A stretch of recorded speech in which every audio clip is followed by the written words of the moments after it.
Jésus a-t-il nié cette réalité? Voici une question que plusieurs doivent se poser, puisqu'il est écrit dans Jean, au chapitre 9, au verset 1 à 3, prenez vos Bibles, et il est écrit: Jésus vit en passant un homme aveugle de naissance. Ses disciples lui firent cette question: Rabbi, qui a péché, cet homme ou ses parents, pour qu'il soit né aveugle? Jésus répondit: ce n'est pas que lui ou ses parents aient péché, mais c'est afin que les œuvres de Dieu soient manifestées en lui. Jésus n'est pas en train de nier qu'il y ait des malédictions qui viennent par les péchés des pères. Je vous le prouve tout simplement parce que si il a nié les liens ancestraux, il s'est renié lui-même. Pourquoi il s'est renié lui-même? Parce qu'il est lui-même la parole de Dieu qui a inspiré toute la Bible. Et la Bible parle par dizaines de versets, j'ai pas le temps de vous montrer ce matin, des dizaines de versets parlent des malédictions sur plusieurs générations. Je vous donne un exemple, Deutéronome, chapitre 5, au verset 9. Lisons-le ensemble. Non, c'est verset 7, j'ai mis bon, c'est pas grave. Tu n'auras point d'autre Dieu devant ma face, tu ne feras point d'image taillée, de représentation quelconque des choses qui sont en haut dans les cieux, qui sont en bas sur la terre, ils sont dans les eaux plus bas que la terre. Tu ne te prosterneras point devant elles et tu ne les serviras point, car moi l'Éternel ton Dieu, je suis un Dieu jaloux qui punit l'iniquité des pères sur les enfants jusqu'à la 3e et à la 4e génération de ceux qui me haïssent, et qui fait miséricorde jusqu'en 1000 générations à ceux qui m'aiment et qui gardent mes commandements. Qui parle? Excusez-moi, si Jésus est le Verbe éternel a inspiré cette parole. Donc, Dieu se contredirait lui-même, là. Vous voyez, il ne se contredit pas. Simplement, Christ, en répondant de cette manière à ses disciples, est en train d'amener un nouveau focus sur le problème. Parce qu'il est en train d'amener une nouvelle alliance. Il est en train d'amener une réponse que la loi n'avait pas. C'est pourquoi il répond d'une façon différente. Parce qu'il ne se situe pas sur le fondement de la loi, mais il se situe sur le fondement de « je suis ». Allô? Vous allez voir. Allons un peu plus loin. J'aimerais que sur Internet, vous restiez jusqu'au bout. Les gens, là, les pasteurs qui sont contre ce message, s'il vous plaît, ouvrez votre intelligence. Vous avez appris des choses jusqu'à présent. Pourquoi pas en apprendre des nouvelles qui sont dans la parole de Dieu? Alors, je vais vous prouver que Jésus n'a pas nié les malédictions ancestrales auxquelles les disciples ont fait référence. Je souligne au passage qu'ils ont fait référence aux malédictions ancestrales. C'est ce dont ils parlent. Pourquoi? Parce que ce sont des Juifs qui connaissent la Torah, qui connaissent les prophètes et qui connaissent les conséquences du péché telles que l'Ancien Testament le dévoile. Dites Amen. Pas par hasard qu'ils ont posé cette question. Alors, la preuve que Jésus n'a pas nié, tout simplement, nous voyons 2 chapitres plus loin dans le même évangile, Jean 11, verset 4. Après avoir entendu cela, Jésus dit: cette maladie n'est point à la mort, mais elle est pour la gloire de Dieu, afin que le Fils de Dieu soit glorifié. Si vous lisez un petit peu plus loin dans l'histoire, Lazare est mort. Jésus lui-même va dire: Lazare est mort. Est-ce que, à ce moment-là, Jésus est en train de nier la mort de Lazare? Ah, Jésus s'est trompé. En fait, si, c'était pour la mort. Il s'est trompé à ce moment-là. Non, Jésus ne se trompe jamais. Le Seigneur, il sait ce qu'il va faire à l'avance, de toute manière. Et il savait que Lazare allait mourir et qu'il allait le ressusciter dans la journée. Certainement, il l'avait vu dans l'éternité. Et s'il ne l'avait pas vu dans l'éternité, il l'avait vu dans la nuit en priant. Et le Seigneur savait que Lazare allait mourir. Mais la façon dont nous appelons la mort, lui, il n'appelle pas de cette façon-là. Il donne un autre nom à la mort. Il dit: il dort. C'est pointe à la mort. Et après, il va leur dire: oui, il est vraiment mort. Donc, Jésus n'a pas nié la mort de Lazare. Il n'a pas nié non plus que cet homme était aveugle à cause des péchés des pères. Mais c'est pour la gloire de Dieu. Il faut mettre l'accent sur sa réponse. C'est pour la gloire de Dieu. La chose est certaine. Pourquoi? Nous le lisons dans les Écritures, une fois de plus. Ne croyez pas que je sois venu pour abolir la loi ou les prophètes. Je suis venu non pour abolir, mais pour accomplir. Si Jésus n'a pas aboli la loi, il n'a pas aboli non plus la malédiction de la loi. Mais si Jésus est venu accomplir la loi, il est venu en fait répondre au problème de la loi, c'est-à-dire la malédiction de la loi. Et ça, ce que je vous enseigne ce matin, C'est exactement ce que l'apôtre Paul a enseigné aux Galates. Ouvrez votre Bible au chapitre 3, au verset 13 et 14. Christ nous a rachetés de la malédiction de la loi, étant devenu malédiction pour nous, car il est écrit, maudit est quiconque est pendu au bois, afin que la bénédiction d'Abraham eût pour les païens son accomplissement en Jésus-Christ, et que nous reçussions par la foi l'Esprit qui avait été promis. Amen, amen, amen, amen. Vous voyez, à la croix, il s'est passé 3 choses. Il s'est passé que Jésus a porté nos péchés dans la chair. Il est devenu le péché pour nous. Et il a pris notre condamnation. Il nous a sauvés par grâce. Il a pris ta condamnation. Il a pris notre condamnation. Sur cette croix, il est mort pour nous. Il a échangé sa vie avec la nôtre. Nous ne pouvions pas mériter le salut. Même avec toutes les œuvres de la loi, nous ne pouvions pas entrer dans ce ciel. Mais Jésus a accompli cela pour nous. Il nous a sauvés par grâce. Quel amour, quelle grâce! Jésus pendu sur la croix, c'était par amour pour chacun d'entre nous. Et il nous aime et il nous a sauvés. Tes péchés sont pardonnés. Une deuxième chose s'est passée pendant cette crucifixion. La préparation de la crucifixion, ils l'ont fouetté. Sa chair a été, tout son corps a été déchiré. Par ses meurtrissures, nous avons été guéris. La deuxième chose qui s'est passée à la croix il y a 2000 ans, il nous a guéris. Par ses meurtrissures, tu as été guéri tout entier. Esprit, âme et corps. Les fondements de la maladie ont été cloués à la croix. Alléluia. Il a dépouillé les autorités, les dominations. Il a effacé l'acte dont les ordonnances nous condamnaient et il a dépouillé les autorités de domination. Il les a livrés publiquement en spectacle en triomphant par la croix. Qu'est-ce qui s'est passé à la croix? Colossiens 2,15. Il nous a délivrés. Dites Amen. Galates 3,13. Il nous a délivrés de quoi? De la malédiction de la loi. Frères et sœurs, la malédiction de la loi frappe sur plusieurs générations. Sur plusieurs générations. La malédiction de la loi, c'est pas « oh là là, c'est dur la loi, on n'y arrivera jamais ». C'est bien pire que ça. C'est bien plus grave que ça.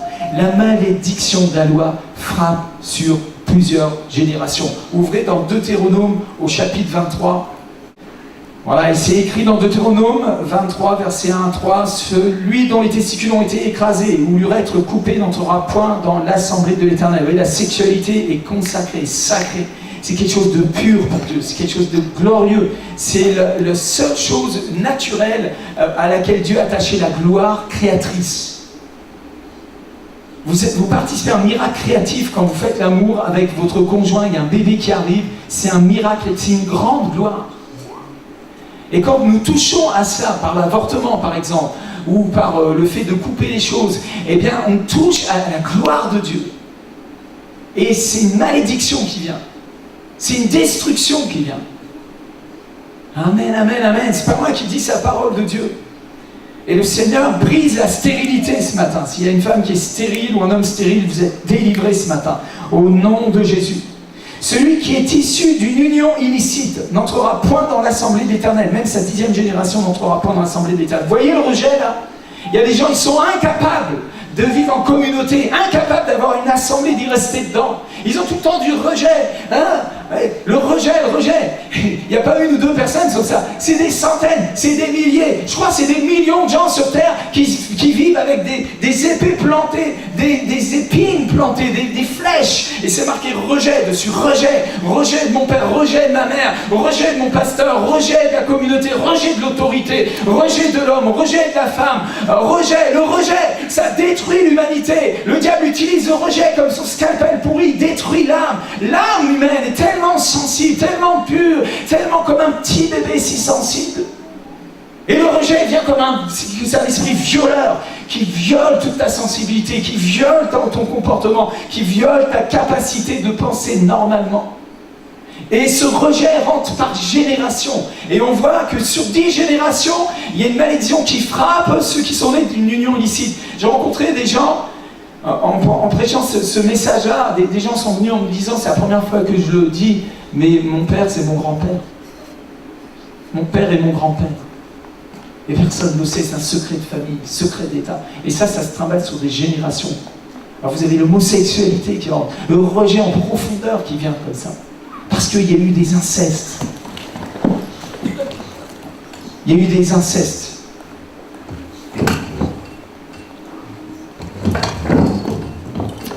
Alléluia. Glorifie-toi, Seigneur. Glorifie-toi. Si vous pouvez l'emmener à côté pour qu'on puisse continuer le ministère. Ça sort de toute manière, au nom de Jésus. On va faire des jeux d'Esther pour rien. À toi la gloire, Seigneur. Tu es le libérateur. Vous savez, Jésus aime tellement les gens. Et il libère les captifs. Il les libère. Praise the Lord. Ok. Nous avons aussi une troisième malédiction qui frappe sur 10 générations et qui se manifeste beaucoup par le rejet et l'impossibilité de faire partie de l'Assemblée de l'Éternel. C'est l'esprit antisémite. Voyons, le Moabite et l'Ammonite et le Moabite n'entreront point dans l'Assemblée de l'Éternel, même à la 10e génération et à perpétuité. Leur péché, c'était d'avoir haï les Juifs, la haine d'Israël, la haine de l'œuvre de Dieu, la haine de ce que Dieu est en train de faire au travers de ce peuple. Parce qu'eux, ils le savaient, qu'ils venaient d'être délivrés de la main de Pharaon de façon incroyable. Et ils n'ont pas voulu qu'ils passent par leur territoire. Ils ont été obligés de contourner le territoire. Et pour ça, Dieu va maudire pour 10 générations. L'esprit antisémite, frères et sœurs, ne vous y trompez pas, de haïr les Juifs, mais de haïr aussi les Arabes, de haïr notre frère qui est différent de nous, c'est contre la loi de l'amour. Toute forme de racisme doit être déracinée ce matin au nom de Jésus. Dieu est le racisme, d'une haine parfaite. Et nous avons tous un héritage quelque part. On peut voir les Espagnols, avec tous les trucs que les Juifs ils ont subis en Espagne, tout ça.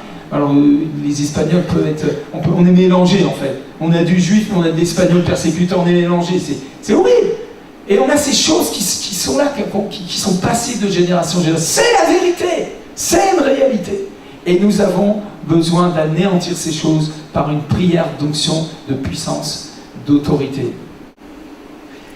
Question, doit-on prier pour la délivrance des liens ancestraux? Puisque Jésus nous en a délivré à la croix il y a 2000 ans.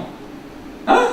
Franchement, qu'est-ce que c'est que cette idée d'aller prier pour la délivrance, pour briser des malédictions? Franchement, stupide. Puisque vous êtes une nouvelle création. Allez, allons-y. Bible en main, frère. Ouvrons la parole du Seigneur ce matin. Si quelqu'un est en Christ, il est une nouvelle création. Les choses anciennes sont passées, voici toutes choses sont devenues nouvelles. Amen, amen, amen, amen, amen, amen. Dis à ton voisin, tu es une nouvelle création. Bah, si tu as accepté Jésus comme ton sauveur, hein, tu es une nouvelle création, gloire à Dieu. Donc c'est bon, tout est fini, c'est bon, tu peux rentrer chez toi. Alléluia, on t'a baptisé par immersion, glou, glou, glou, glou. Ici on les baptise pendant une demi-heure et après on les ressuscite. Hein? Combien vous avez été baptisés par immersion? Levez la main. Et quand vous êtes rentré à la maison, vous avez été déçus. Levez la main. Non? Vous n'avez pas eu des problèmes après? Vous avez pas été un peu déçus de votre conversion?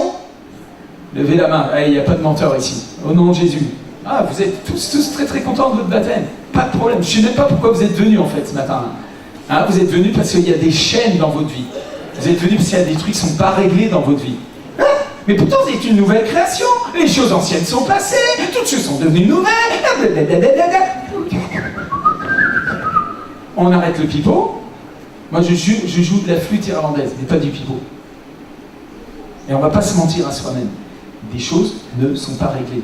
Et j'ai une bonne nouvelle pour vous. L'apôtre Paul, qui a écrit 2 Corinthiens chapitre 5, verset 17, était au courant. Il le savait. Il l'a même écrit dans la même lettre, 2 chapitres plus loin, ouvrez dans 2 Corinthiens au chapitre 7, au verset 1. Et qu'est-ce que nous lisons? Ayant donc de telles promesses, bien-aimés, purifions-nous de toute souillure de la chair et de l'esprit, en achevant notre sanctification dans la crainte de Dieu. Amen. Première bonne nouvelle, nous allons achever notre sanctification. C'est pas pour toute la vie les galères. Alléluia. Deuxième bonne nouvelle, tu as besoin d'être purifié. Purifié, waouh! C'est normal que tu aies des problèmes, même après ton baptême. Même après ton baptême du Saint-Esprit. Amen. C'est normal, parce que tu es dans un processus qui s'appelle la sanctification. Et ton âme a des profondeurs. Et il y a des endroits qui ont besoin d'être atteints. Dis à ton voisin, ton âme a besoin d'être atteinte. C'est pourquoi la Bible dit, recevez avec douceur la parole qui a été plantée en vous et qui peut sauver votre âme. Mais je crois que j'étais sauvé. Oui, elle est sauvée, ton âme. Oui, mais il y a des endroits de ton âme qui ont besoin encore d'être sauvés, c'est-à-dire d'être atteints par l'amour de Dieu, par la puissance de Dieu, et pour certains endroits par le feu, parce qu'il y a encore des liens, il y a des esprits qui se cachent derrière. Parce que l'âme humaine est pleine de replis, elle est pleine de plis à l'intérieur. Et à l'intérieur de ces plis, il y a des choses qui ont besoin d'être nettoyées, purifiées. Alors il y a les souillures de la chair, les souillures de l'esprit. Si vous voulez plus de détails, je vous conseille d'acheter mon livre Les liens ancestraux dévoilés. Vite fait, je vous le dis, les souillures de la chair, c'est ce qui est rentré dans votre vie pendant que vous étiez sous le contrôle de la chair avant votre conversion. Maintenant que vous avez accepté Jésus-Christ, la chair a été crucifiée, amen, alléluia. Mais il y a encore les souillures qu'il faut ôter. Et puis il y a les souillures de l'esprit, c'est ce qui concerne le monde spirituel. Parce que vous êtes un esprit qui a une âme qui vit dans un corps. Amen. Alors la chair, bien sûr, atteint les choses du spirituel, mais c'est au niveau de votre âme que ça se passe. Mais les souillures spirituelles, les souillures de l'esprit, elles viennent par le monde spirituel, par justement ces canaux, ces liens ancestraux, ces malédictions héritées des pères, et puis c'est un combat spirituel. C'est pas contre la chair et le sang que nous avons à lutter ici, mais contre des puissances de ténèbres. Alléluia.